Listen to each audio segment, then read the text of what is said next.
My name is Richard Miller. I'm 53 years old, and I work as a construction site supervisor in California. These hands of mine have been on job sites since I was 18. Thick fingers, knobby knuckles, dirt permanently ground into the nail beds. There's a scar across my palm where a piece of rebar wire caught me back in '97, 6 stitches, and it still aches when I make a fist. But these hands raised a daughter. Her name is Emily. She's 26, works as a marketing coordinator at an ad agency. She looks like her mother, tall and lean, with a pointed chin and a dimple on her right cheek that only shows when she really smiles. Her mother, Catherine, died at 35. She was hit by a truck running a red light on her way home from the night shift. Dead on impact. The driver had downed nearly 2 bottles of whiskey.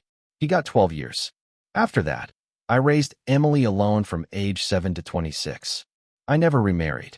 The guys on the crew set me up with a few women over the years, divorced, widowed, but I turned them all down.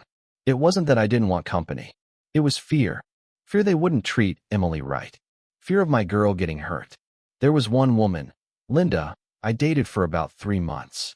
She was good to me, polite to Emily. But one night, I came home early and heard her on the phone with her sister. That girl is way too attached to her father. It drives me crazy. I ended it the next day. Emily was 11 then. She climbed into my lap and asked, "Daddy, are you leaving me too?" I said, "I'm never leaving you, sweetheart. I'll leave anyone else first." So it was just the two of us for 19 years. Emily met Thomas Wilson at a company holiday party the year she graduated college. Thomas is tall and lean, wears gold-rimmed glasses, always speaks in that careful, measured way, clearly raised right.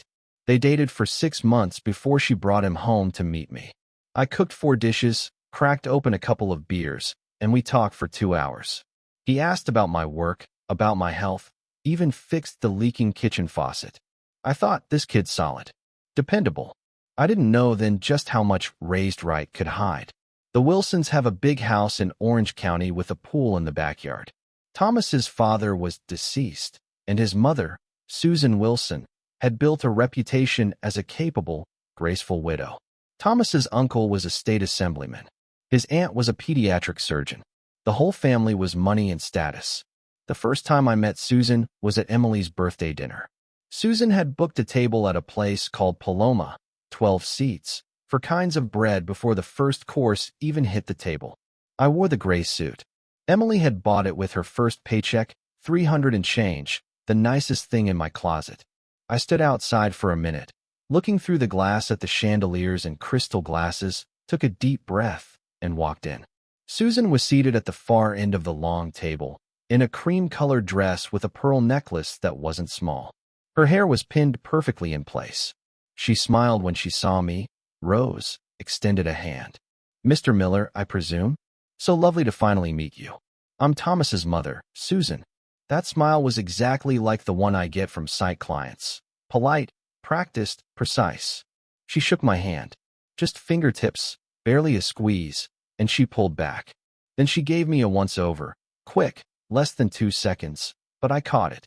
That look traveled from my gray suit to my scuffed shoes to the dirt I could never quite scrub out from under my nails. Her smile didn't waver, but I've spent a lifetime reading people on job sites. I knew exactly what that pause meant. I was uncomfortable the whole meal. They talked about European vacations, private schools, country club memberships, topics I couldn't weigh in on even if I'd wanted to. Susan barely spoke to me beyond the initial greeting.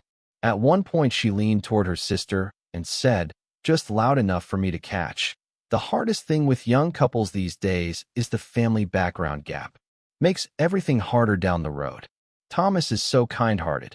I just worry he'll get hurt." My fingers pressed into my wine glass. I didn't react. I just drank. Emily was next to me. She heard it too. She squeezed my hand under the table and whispered, "Dad, don't let it get to you." I patted her hand. "Don't worry, honey. I'm fine. Just eat."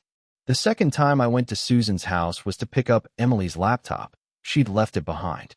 Susan opened the door in a silk robe, hair down, looking more relaxed than last time. She let me in, but didn't offer me anything to drink. The laptop was on the entryway table. I reached for it. and she spoke. "Mr. Miller, there's something I'd like to discuss with you in advance." I turned.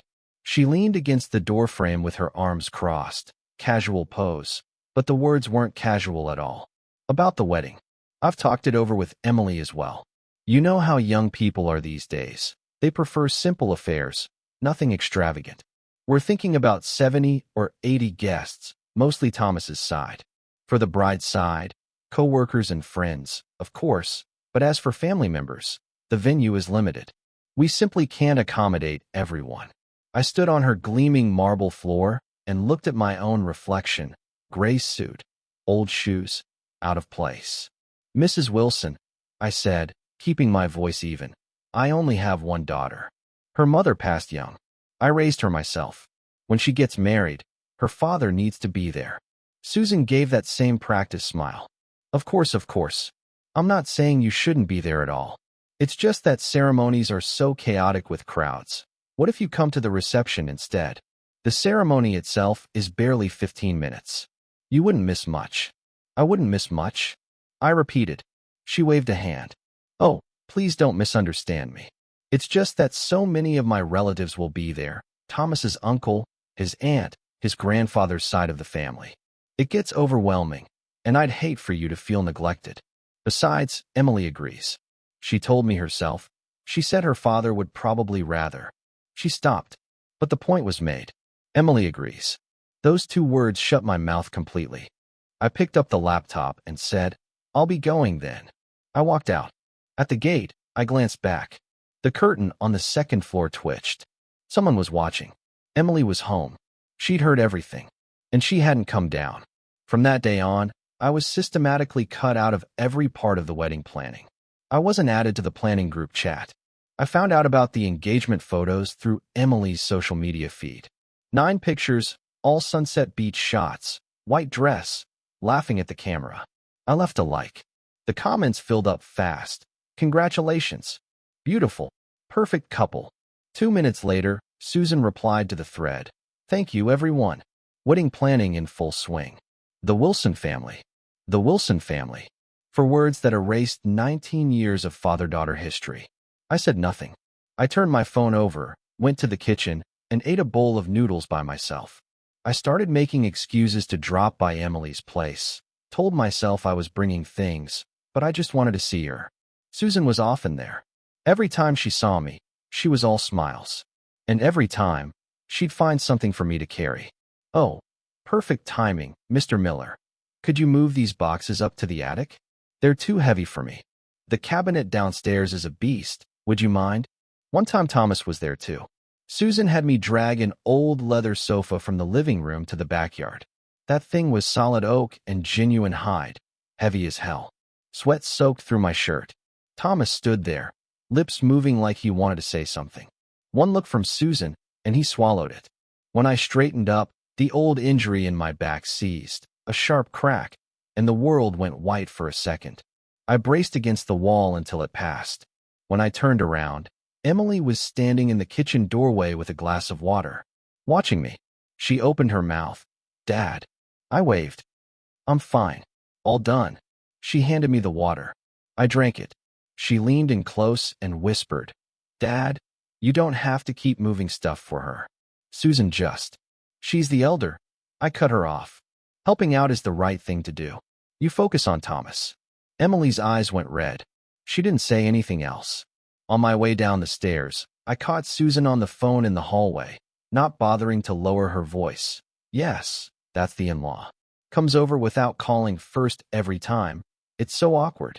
I can't exactly kick him out, can I? So I just find something for him to do so he's not standing around in the living room like furniture." She laughed. I missed what came next. My hand was pressed flat against the wall, fingernails digging into the paint, leaving marks. I didn't barge in. I didn't have that right. Emily had chosen this family. If I made a scene, she'd be the one caught in the middle. So I swallowed it. That's who I am. I've spent my whole life taking crap from everyone. Clients who rush the timeline, contractors who cheap out on materials, crews who want more pay. I'm the guy in the middle, catching heat from all sides, smiling through it. I learned early how to swallow. Swallow it all, finish the job, get paid, go home. But this wasn't about a job. This was my daughter. 1 month before the wedding, Emily showed up at my place late at night. She usually came on weekends, daytime. That night it was past 9 and she was still in her work clothes, makeup on, but eyes red-rimmed. I heated up some soup. She sat at the table, drank a few spoonfuls, then said, "Dad, could you maybe not come to the wedding?" The spoon clattered into my bowl. "What did you say?" She stared at the tablecloth, twisting the edge with her fingers.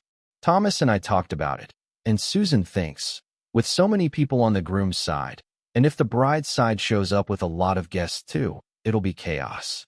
And Susan said she's hired a videographer, so you can watch the full recording later." "I don't want a recording." My voice came out too heavy. "Emily, look at me. Is this your decision?" She looked up, eyes swimming, but she held the tears in. "Dad, I want you there. I really do.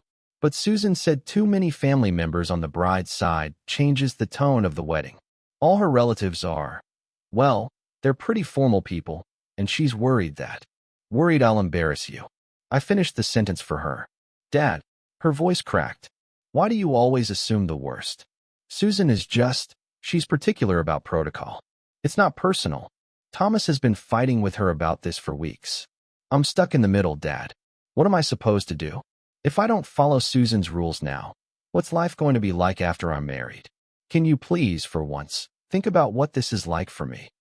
She cried, big tears that hit the tabletop with soft plinks.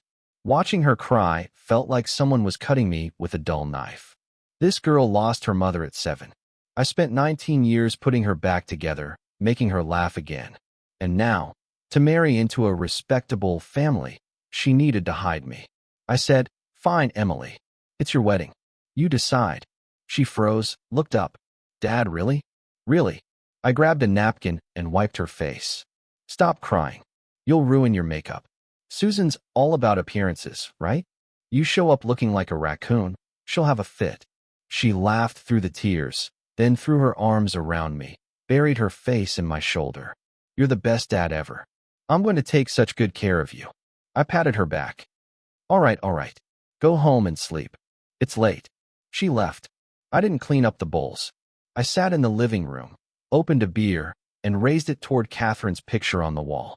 Catherine was smiling in that photo, gentle, with that dimple that passed down to Emily. I said, "Catherine, our girl's getting married. She doesn't want me there." She didn't answer. She just smiled. I finished that beer. Then I opened another. I drank until late, passed out on the couch, and dreamed. I dreamed about Emily when she was 6, right after her mother died.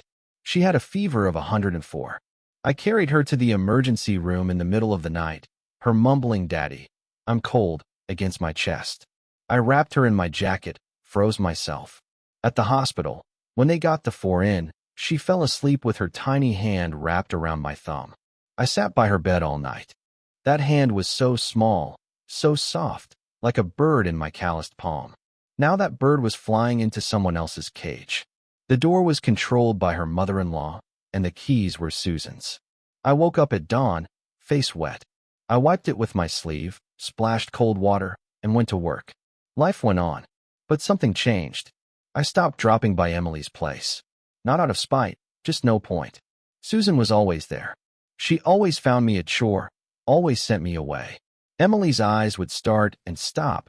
Thomas's gaze would dodge. I was surplus to requirement. At least if I stayed away, I didn't have to feel like a spare part. I couldn't help checking her feed, though. Coffee with friends, I liked it. Late nights at the office, liked it. A new plant on the balcony, liked it. She never liked any of mine back. Then one day she posted, 15 days to go. Nervous.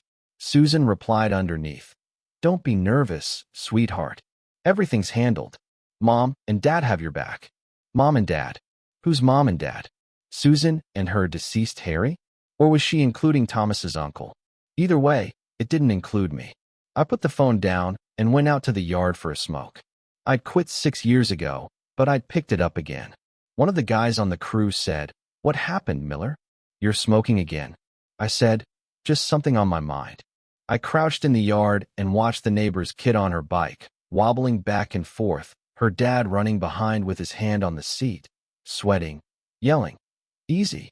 Easy. You got it. I remembered teaching Emily to ride. Same age. I ran behind her bike all afternoon while she yelled, "Daddy, don't let go. I'm scared."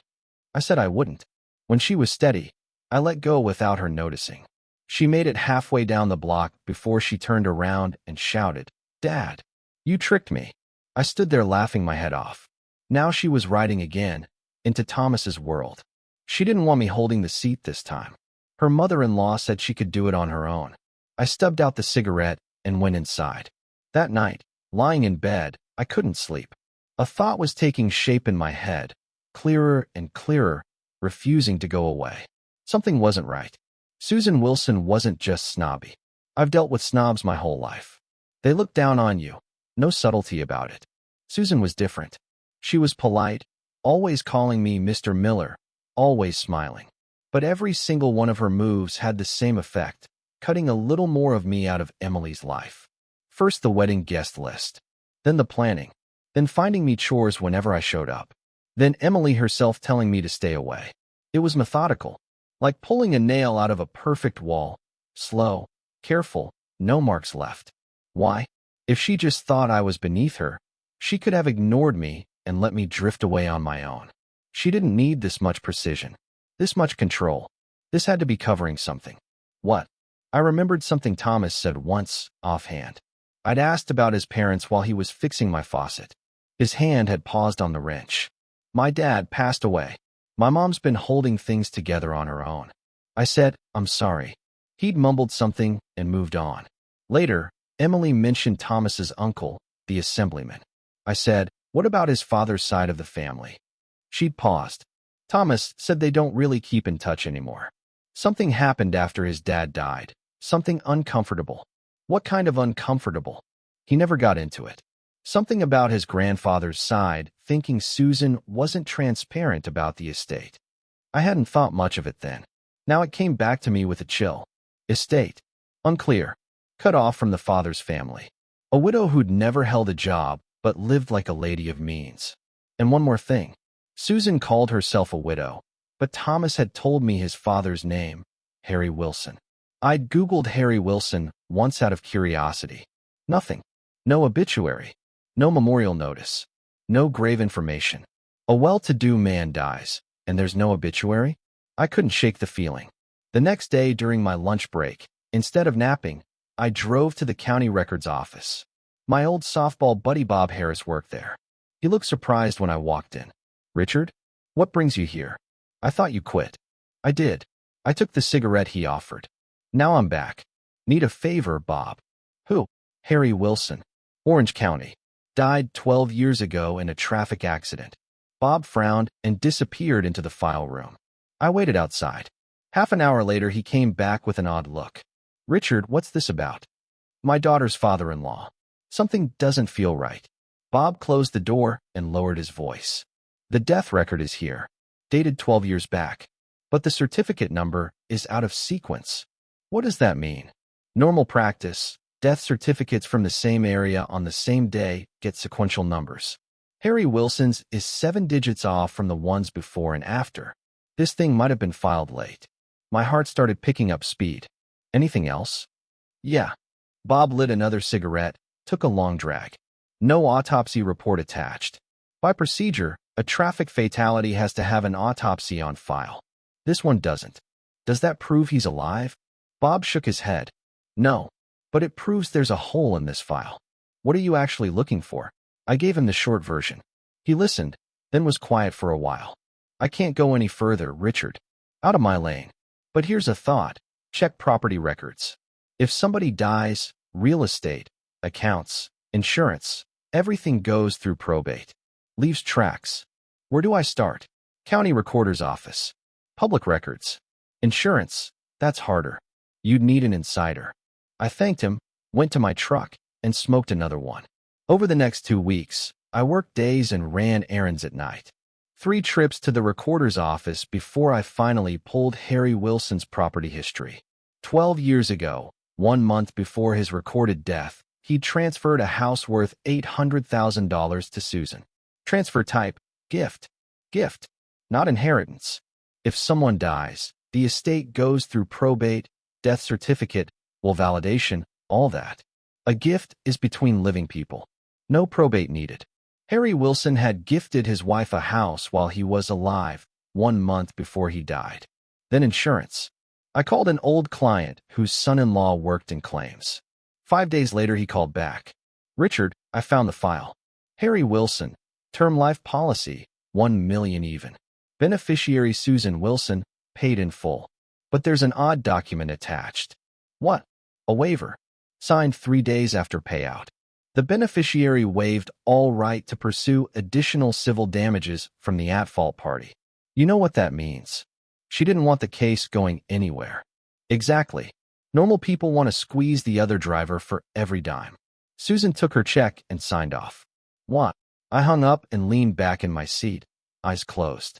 A man who transferred his house to his wife before dying. A wife who took insurance money and refused to pursue the driver. A death certificate without an autopsy. A woman who cut ties with her in-laws. Every thread pointed the same direction. Harry Wilson probably wasn't dead. Susan had lied. Lied about her husband's death. Lied to the Green family. Lied to the insurance company. And Thomas, did he know? I decided to find out. Not formally. Accidentally. I knew Thomas and his friend Jake had plans to watch a match at a bar. I showed up early, took a corner booth, and waited. When Thomas came in, he didn't see me. I waited until halftime, then walked over with my beer. Thomas? Fancy meeting you here. His face went through something fast, too fast for a normal surprise at seeing your girlfriend's dad. That was panic, pure and simple. He pulled it together quick, stood up with a smile. Mr. Miller, I didn't know you came here. I like the match. United and Liverpool. I waved. You kids enjoy yourselves. I just came to say hi. No, sit down, please. He pulled out a chair. I sat. Jake was chatty, had a few beers in him, and ran his mouth. Halfway through, he said, Thomas was just telling us about his dad the other. Thomas kicked him under the table. Jake swerved, about how his dad used to watch the same games. Thomas's face had gone white. I pretended not to notice and kept drinking. When Thomas got up to use the bathroom, I followed, cornered him by the sinks. Thomas, I said low, where is your father? He dropped the paper towel he was holding, stared at me, lips trembling, panic spilling out of his eyes. Mr. Miller, my dad died years ago. Dead men don't renew driver's licenses. I kept my voice calm. Harry Wilson doesn't have an obituary. No grave. I've been looking, Thomas. I'm not asking without knowing something already. Think before you answer. Thomas's back hit the wall. He looked empty, deflated. Half a minute passed. Then he spoke, voice like gravel. Mr. Miller, please, just let this go. Please. Pretend he's dead. For you. For Emily. For everyone. Does that include Emily? I stepped closer. You and your mom cut me out of that wedding because you're scared someone might look too hard at your father's story. If you really care about Emily, you'll tell me the truth. He broke. Full-on sobbing, hand over his mouth, tears running down from under his glasses. He's alive, but he doesn't live with us. He's in Florida. My mom sends him money every month. He ran up gambling debts 12 years ago, bad ones, and faked his death to get away from them. My mom helped him stage the whole thing. The insurance. My grandfather's side of the family. Everything. He sank to the floor, grabbed his head with both hands. I was 14 when I found out. 14. What was I supposed to do? My mom said if I told anyone, we'd lose everything. We'd have nothing. And when I got older, I thought about exposing it. But she's still my mother. I crouched beside him. Look at me. Tell me one thing. Do you love my daughter? He looked up, face a mess of tears and snot. Yes, sir. I swear. I love Emily. She's the only person I've ever really loved. Then that's all that matters. I stood. I'll handle the rest. You say nothing to Susan. Wedding goes ahead like planned. Mr. Miller, what are you? You'll see. I looked down at him.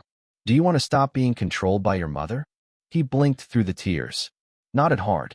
Then trust me. I left. On the drive home, my mind was clicking into place.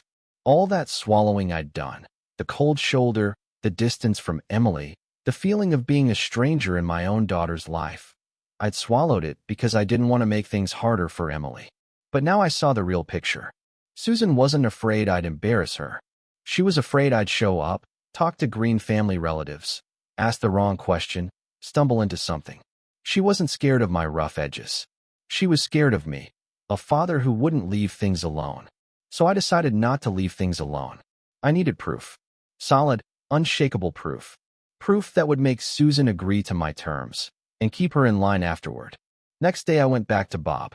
Asked him to pull any usage records tied to Harry Wilson in the last 10 years. Bob bent a few rules. 3 days later, he had an address, Sunnyside Retirement Community, apartment 307, Tampa, Florida. The driver's license registered to that address isn't Harry Wilson. It's Harry Green. But the social security number matches. Bob looked at me. You were right. He's alive and well. My hands shook holding that slip of paper. Then I went to Vincent, retired private investigator, used to be on the same job sites. Now he tracked cheating spouses and deadbeat debtors. Had a reputation for getting results. I gave him $5,000, 3 years of saving, for 3 things. 1. Confirm Harry Wilson lived in that Tampa apartment. Get photos. 2. Pull all transaction records between him and Susan. 3. Dig up the original accident report from the insurance file and see who the at-fault driver was supposed to be. Vincent was fast.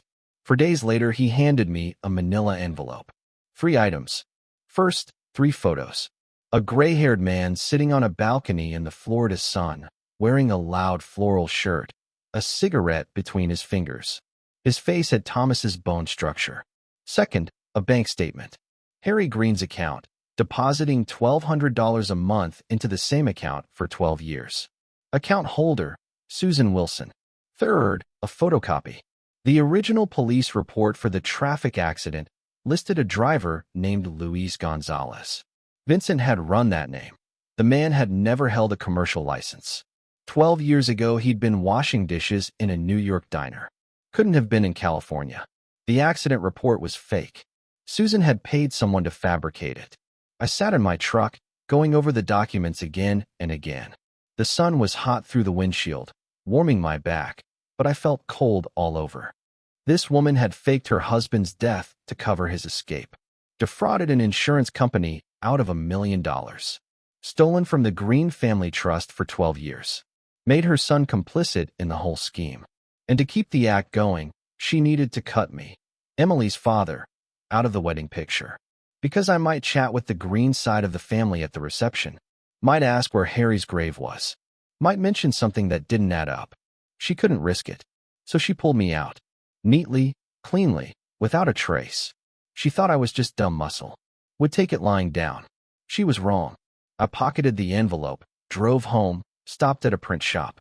Made 5 copies of each page. Locked the originals in my toolbox at work.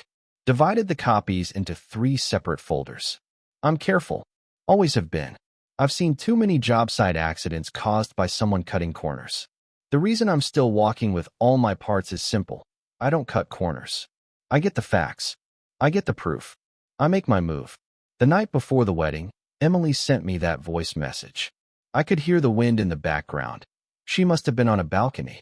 Dad, I'm getting married tomorrow. I'm so scared. I know you're angry at me. I know I made you feel unwanted. But I really do love Thomas. I want to spend my whole life with him. Dad, could you call me before the ceremony starts and just tell me good luck? Just that one thing. I listened to it 3 times. First time, all I felt was pain. Second time, I heard something else in her voice, real fear, not just pre-wedding nerves. What was she afraid of? A hostile mother-in-law? Susan getting worse after the wedding? Or had she already sensed something wrong in that family and just couldn't name it? Third time, I saved the message. I typed back, "Don't cry, Emily. I'm not angry. You wait for tomorrow and be the most beautiful bride there is. Daddy will take care of everything." After I sent it, I pulled the manila envelope from my toolbox, took out 1 set of copies, and scrolled to the bottom of my contacts. Susan's number. I'd never called it. I dialed. 6 rings. Each one landed like a hammer. She picked up. "Richard?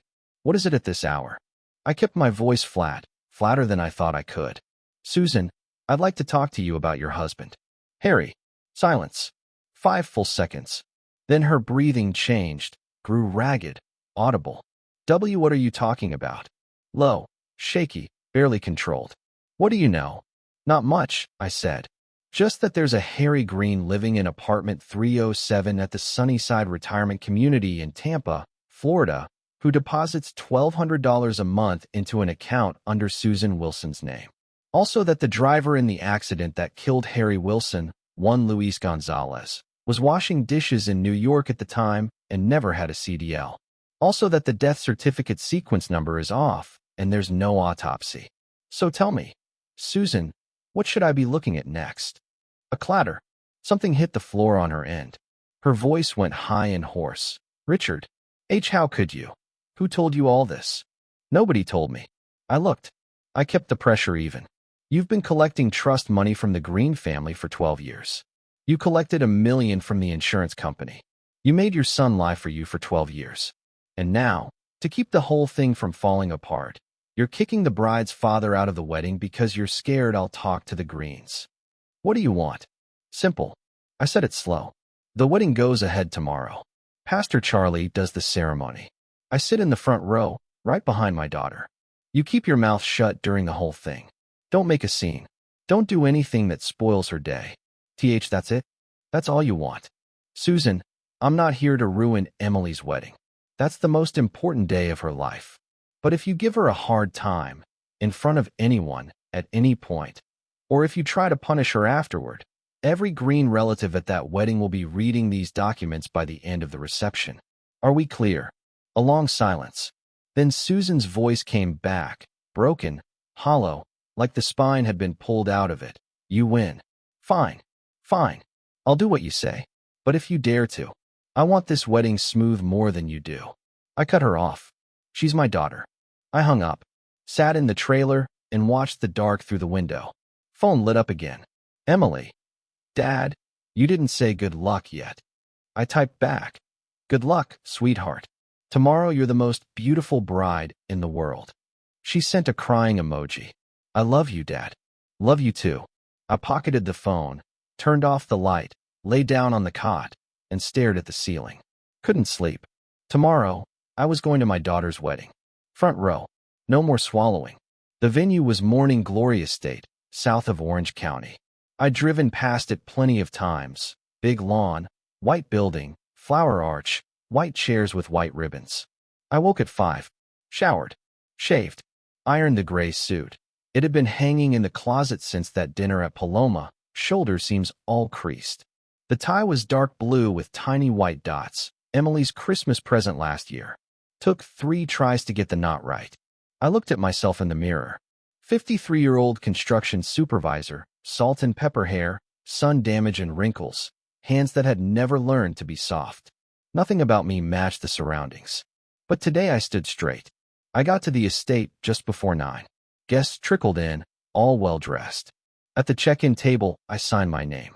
The young woman behind the clipboard looked up at me, probably scanning her list for Richard Miller, a name Susan had originally left off. But she must have been updated. She handed me a boutonniere without a word. I pinned it on and went inside. Front row, right side, labeled Groom's Family. On the left, a few empty chairs. Dead center of those, a handwritten white card. Mr. Miller. I sat down. Thomas was across the hall greeting guests. Crisp black suit, neat hair. He saw me walk in. His whole body locked up for a second. Then he crossed over fast. Mr. Miller. His voice was low, private. My mother called last night.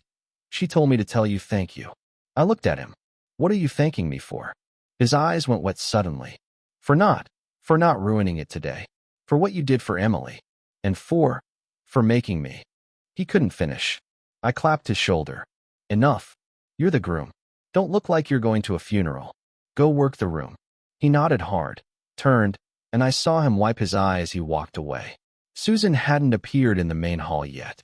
I heard later she'd been in the dressing room for a long time, and when she finally emerged, it took 3 layers of foundation to cover the puffiness. From across the room, she saw me in the front row. She hesitated, then gave me a small nod, just a slight dip of her chin. I nodded back. Music swelled. Everyone turned. Emily was standing in the doorway, all white, light pouring in behind her. White dress. A train long enough to trail down the red carpet like a cloud. Hair up, pearl clips in place, pearl studs in her ears, the ones I'd given her on her 18th birthday. Not expensive, but she'd kept them all this time. She walked forward with the music. Her eyes moved across the crowd, searching. She found me. She stopped dead, stumbled, almost caught the hem. Her uncle steadied her, said something I couldn't hear. She didn't look at him. She stared at me, and the tears came, big and fast, streaking through her makeup, leaving tracks down both cheeks. Her lips moved. I read it. Dad. I nodded, very slightly. Mouth, don't cry. She cried harder. But she smiled too.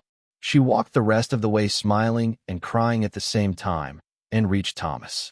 Pastor Charlie was on the podium, voice calm and warm. He gave the opening, the vows, then the question asked at every wedding. Thomas Wilson, do you take Emily Miller to be your lawfully wedded wife? Thomas's voice boomed so loud the whole hall felt it. I do. Pastor Charlie turned to Emily. She sniffled hard, but her voice came clear. I do. Pastor Charlie closed his book.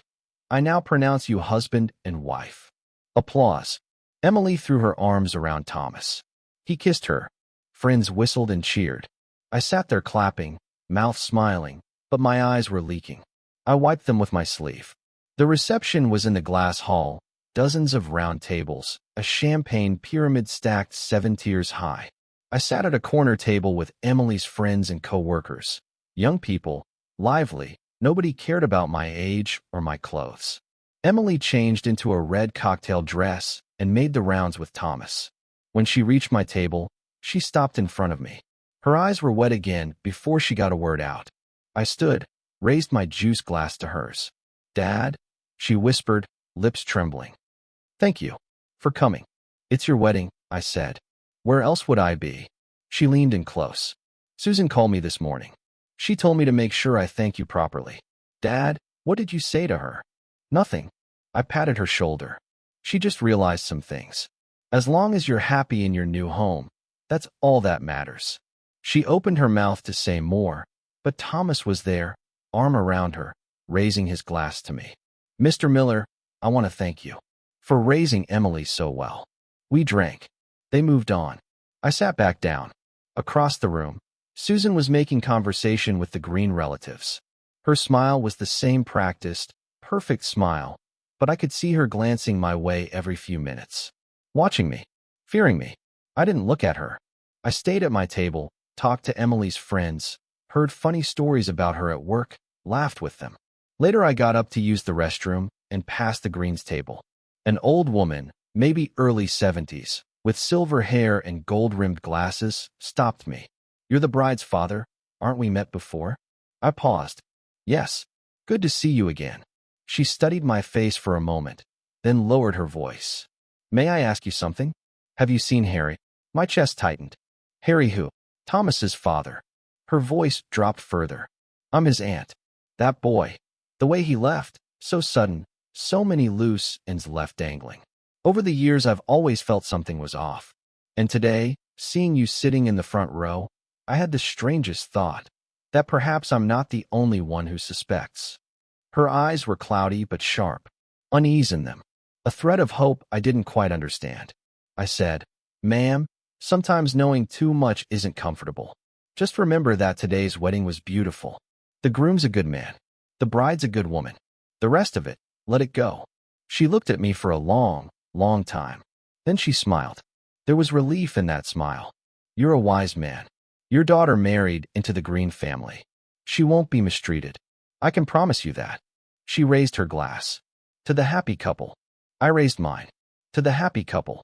7 days after the wedding, I took the manila envelope and sent 3 of the most important items: Harry Green's Florida address and photos, Susan's transaction history, and the falsified accident report, anonymously to the Green Family Trust's attorney. I included a single typed line.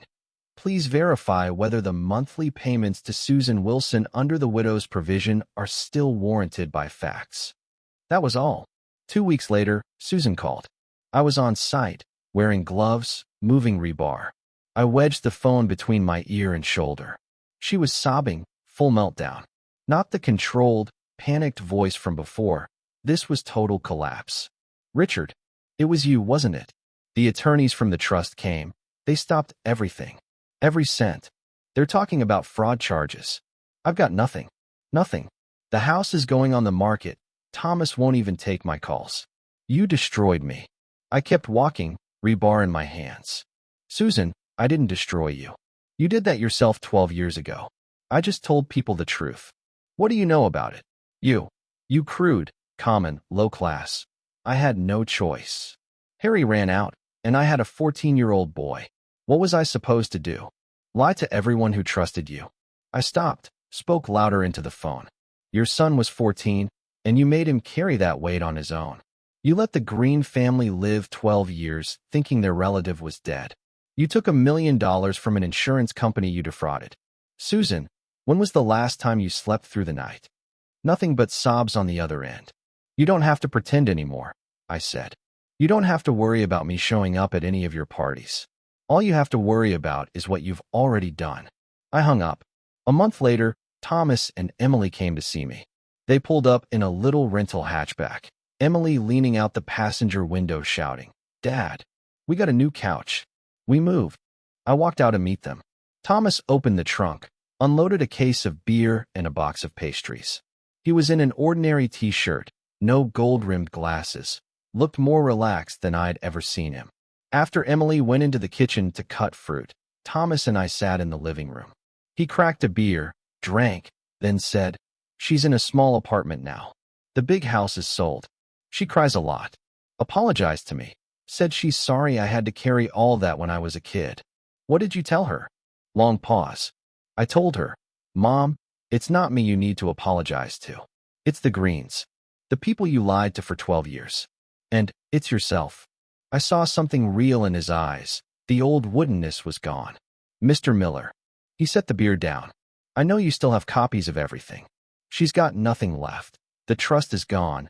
The insurance is coming after her. She's got no money. I'm asking you, please don't release those publicly. She's still my mother. Let her live out the rest of her life quietly." I leaned back. "Thomas, I started looking because I wanted to walk my daughter down the aisle. Then I kept looking because I needed to know what your family was hiding. I never set out to destroy anyone. Susan's situation now is the result of her own actions. I know." He dropped his head. "She's terrified of you. All she talks about is whether her father-in-law is going to send more evidence somewhere. She barely leaves her apartment." Good. That fear keeps her honest. And if she stays honest, you and Emily get peace. Thomas, your mother ran your life for over 20 years. Now it's your turn to set the boundaries. You understand?" He was quiet, then nodded slowly. "Yes, sir." Emily came in with a fruit tray, saw our faces. "What were you two talking about?" Thomas glanced at me and smiled. "Just planning what new tools to get your dad. His wrenches are rusted out." Emily rolled her eyes. "You don't even know the difference between a Phillips and a flathead. Come on, eat." After they left that night, I sat in the living room peeling an orange. TV was on, but I wasn't watching. I looked up at Catherine's photo on the wall. She was still smiling. I said, "Catherine, our girl married a decent one. That family's a mess, but Thomas has a good heart. They'll do okay. They'll figure it out." She didn't answer, but I swore her smile was warmer. I finished the orange, wiped my hands, turned off the TV. Passing the study, I paused, opened the drawer. The manila envelope was still there. One set of copies remained. I hadn't sent them all. Keep them, just in case. In case Susan ever got any ideas. In case Thomas ever stepped out of line. In case anyone ever made my daughter's life hard. Some weapons you hope you never use. But having them is a different thing from not having them. I closed the drawer, showered, and slept. Next morning the alarm went off at 5:30. I got up, brushed, changed, got in my truck, and went to work. Sun rose across the scaffolding, making the steel gleam gold. The crew showed up one by one. Old Mark shouted, "Morning, Richard. Your girl come by again? Mother-in-law still giving you trouble?" I strapped on my hard hat. "Nah, she's quieter than a field mouse now." Runs the other way when she sees me. Mark laughed. What did you do? Some kind of magic trick? No magic. I picked up the torch. Some people, you give them an inch, they take a mile. You just stand still and hold your ground. They're the ones who back up. Mark shrugged, didn't really understand, went back to hauling lumber. I crouched on the scaffolding, orange sparks flying off the torch, sunshine stretching my shadow across the concrete below. 53 years old. Construction supervisor. Widower. Daughter married. Calloused hands. Bad back. Dirty fingernails. But the sun was warm today. Warm enough that I squinted up at it and thought, there's still plenty ahead. Emily gave me a granddaughter later that year. Named her Lily. On her month birthday, they brought her over, all tiny and wrinkled, crying with her fists in the air. I held her. She quieted, opened her eyes at me. Big eyes, bright. Right cheek dimpled when she made a face, like her mother, like her grandmother. I looked down at that little face and thought, little one, your granddad doesn't have many talents. But he can dig. He can keep digging until he finds the bottom. And if anyone ever makes you unhappy, I'll dig again. All the way down. All the way through. See who blinks first. The months after the wedding were quiet. The kind of quiet you feel after you've driven the last pile. Tired, but solid. Every morning at 5:30, back in the truck, back to the sparks and the rebar.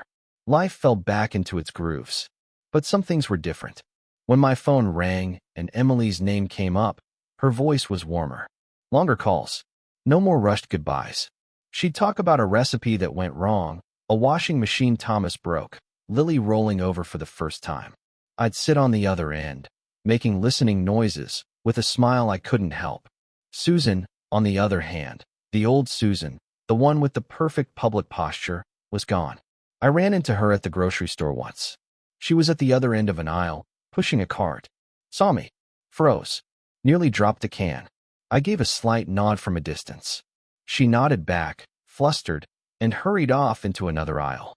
I didn't feel satisfaction exactly, or pity. I just felt relieved that the act was finally over. But I didn't expect the story to have another twist. Lily was about 4 months old when I got a call from an unknown number. An old woman's voice, older than the green ant I'd met, slow and quavering. Is this Mr. Richard Miller? Yes. Who's calling? My name is Margaret Green. I'm Harry Wilson's mother. The chopstick stopped in my hand. Thomas's grandmother. The woman who'd thought her son was dead for 12 years. Why was she calling? Mr. Miller, she said, each word dragging with effort. I received some papers in the mail. I'd like to see you. My mind ran through the scenarios. That anonymous package had gone to the Green Trust attorney. How did she get it? Unless the attorneys had briefed the family matriarch. Ma'am, I don't know what you're referring to. I started. She gave a dry laugh. Don't bother. The attorney traced the postmark to a supervisor from a construction company in Orange County. It didn't take much to find you after that. Busted. I let the silence stand. Tomorrow, 3 o'clock, she said. At the Green family house. I'll text you the address. Come alone. Click.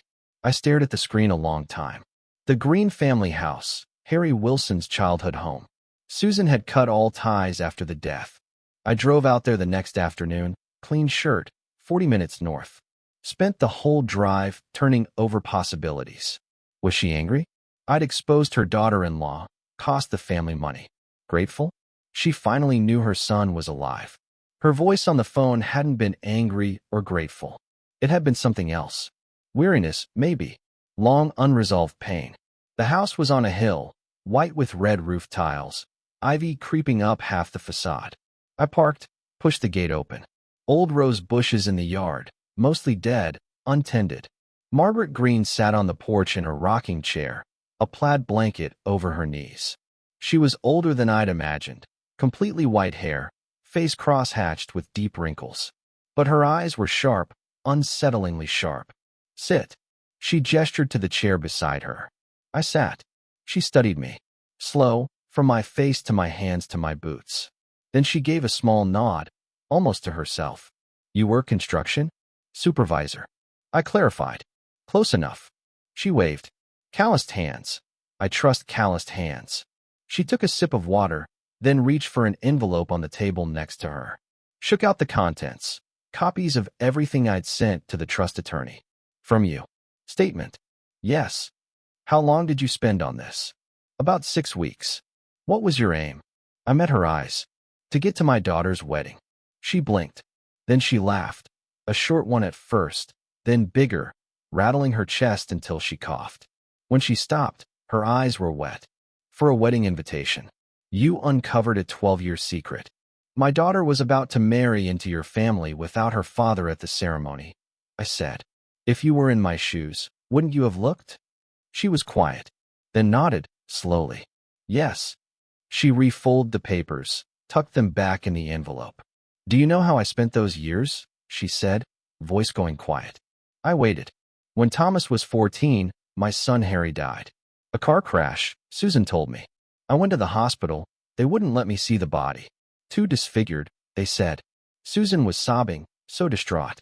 My grandson was holding his mother, crying so hard he couldn't breathe. I was nearly 70. I didn't have the strength to push. I believed it. Her fingers had twisted the blanket's edge. Then Susan handled everything. Insurance. The trust. She told me not to worry. And I didn't want to worry. My husband was gone. I'd lost my son. I had no energy left to question anything. She looked at me. Her eyes were glossy, but there was always a knot in my stomach. Thomas never came for holidays. Susan said school, then work. She moved, changed numbers, cut contact with the Greens. When I called, she'd hang up in 3 minutes. I thought she just couldn't face me. I reminded her of Harry. But the truth? I prompted. She straightened, jaw firming. The truth is she couldn't face me because I might ask questions. She'd rather cut me out of her life entirely than let me find out, than let me know my son is still alive. Her voice cracked. She held it together, just barely. Mr. Miller, tell me one thing. My son Harry, how is he? 90 years old, wrapped in a blanket, holding that envelope, and all she wanted was to know her boy was okay. I said, I saw a photo. He's in Tampa, Florida, a retirement community, Sunnyside. It's warm there. He looks okay. Gray hair, but he gets sun. There were flowers on his balcony. He sits outside in the mornings. Margaret closed her eyes. Tears leaked through the wrinkles, ran down into her neck. She didn't wipe them. He's alive, she whispered. He's alive. That boy, he was always trouble. Gambled, got in deep. His father and I worried ourselves sick over him. He ran away. Maybe it's better this way. We don't have to worry anymore. She opened her eyes and smiled. Full and warm. But you brought him back to us. You gave a dying old woman the last piece she needed. She reached out and patted my hand, her grip thin but strong. Susan lied to me for 12 years. I resent her for that. But you gave me the truth. So I'm grateful to you. I didn't know what to say. A mother finding out her son was still alive, even if that son had run out on her 12 years ago, still filled her with joy. That's what being a mother means. Ma'am, are you going to visit him? She was quiet for a long time. Then she shook her head. He ran away. He didn't want to come back. I won't burden him. Knowing he exists is enough. She put the envelope in her lap. The trust wanted to pursue charges against Susan. I told the attorneys to drop it. Let her repay what was taken and end it there. I don't want her in prison. But there's a condition. She looked at me, eyes sharp as a blade again. She is never, ever to use my grandson and my great-granddaughter as shields again. Thomas, Emily, and that little girl, they will visit me on holidays. That is the rule of this family. She was putting the family back together. Susan could walk free, but Thomas and Emily had to come home. This is between you and Thomas, I said. I can't make that happen. She laughed again, a fox's smile. Your daughter was raised by you. She listens to you. Thomas listens to her. And Susan listens to no one. But she fears you more than she fears any judge. So yes, you can make it happen. I sat for 3 seconds and then nodded. Called Emily that night. Didn't mention Margaret directly. Hey, have you and Thomas kept in touch with his grandmother? Pause. The Green grandmother? Thomas doesn't talk about her much. After his dad passed, Susan said it was better to stay away, not stir up painful memories. Tell Thomas his grandmother wants to see the baby. Take Lily by for a visit. Dad, but Susan. I'll talk to Susan. Just go. His grandmother is a good woman. Emily paused. Dad, is there something else you're not telling me? She was sharper now. Being a mom made her more alert. Nothing, I said. I just think you've married into that family, and you should honor the connections. She's your husband's grandmother. Who else would visit her? Emily thought it over and said okay. Then I called Thomas. He picked up fast, voice lighter than it used to be. Mr. Miller, good to hear from you. Thomas, your grandmother called me. Silence, then a scraping sound. He must have stood up. My grandmother? She called you. She wants to see you. And Emily. And Lily. But his voice got that strained edge again. My mom had such a bad falling out with her. She wouldn't want us going. Thomas, I made my voice heavy. You're married. You're a father. Do you need your mother's permission to visit your own grandmother? Long pause. Then a long, slow exhale. You're right, Mr. Miller. I'll make my own decision. We'll go this weekend. Good man. I hung up and leaned back. Realized I'd better call Susan too. She picked up fast, nervous. Richard? What now? Susan, your mother-in-law wants to see Thomas and the baby. They're going this weekend. 5 seconds of dead air. Then a screech. Margaret? My mother-in-law. How did? Richard, what did you do? Nothing, I said. She's 90 and wants to see her great-granddaughter. You can't stop it. Don't try. Also, Susan, you sold the house. Is that enough to live on? She went dead silent. I'd said it to remind her. I knew exactly how broke she was. That perfect life was gone. She was just an ordinary woman now who'd done an awful thing. Her voice went thin. What do you want from me? I want my daughter to be at peace. I said, when you're at peace, she's at peace. Stop trying to control Thomas's movements. Stop blocking his relationships. It doesn't cost you anything. She didn't argue. She just said, fine, fine, I understand, and hung up. After that, things fell into place. Thomas took Emily and Lily to Margaret's house. She doted on the baby, held Emily's hand, and talked for hours. Emily called me afterward, full of wonder. Dad, his grandmother is so lovely. She gave Lily a huge red envelope and a pair of silver bracelets. Said they've been in the Green family for generations. Why did Susan never let us visit before? Past is past, I said. Go more often.